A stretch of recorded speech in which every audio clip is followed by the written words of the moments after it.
Tatry natin siyang buhayin. Ayan, at i-on natin.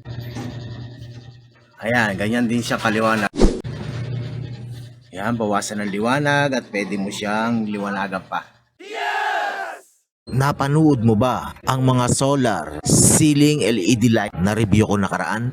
Tulad ng 13 inches, 8 inches, at 7 inches solar. Meron din tayo ngayong 11 inches na actual na review yung makikita, mapapanood sa video dito sa No Inside Gadget Review. At ayan, makikita nyo sa screen sa kanyang kahon ang kanyang mga specs at features.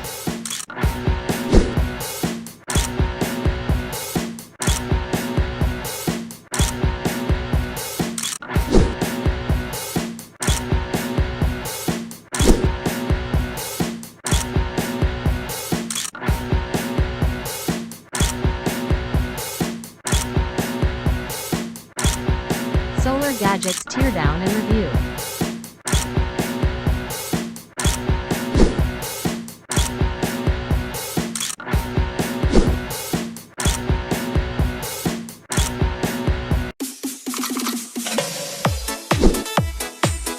Solar Gadgets Teardown and Review.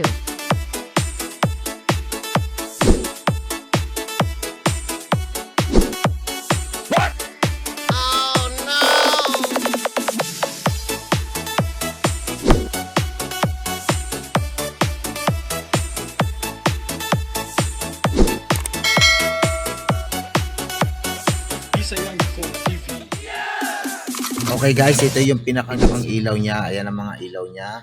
Binilang ko ito. Ang bilog na ito ay 26. Ang pangalawang bilog ay 40. Ang pangatlong bilog ay 50. Panlimang bilog ay 60. At yung pinakamalaking yan ay 70. Ito ay aabot ng 226. Ayan, 760 plus 50 plus 40 plus 26. Yan ay 226 LED. Kaya ito at sinulatan ko na siya ng 226 LED white with 11 inches solar. At ang price ito ay nagre-range ng 700 hanggang 800 doon sa Shopee or Lazada. Ang link niya sa baba. At tara ating i-tear down at para makita natin kung anong battery ang ginamit. Ano ang pwedeng gawin sa kanya, pwedeng i-upgrade o pwedeng dagdagan para sa kanyang maintenance.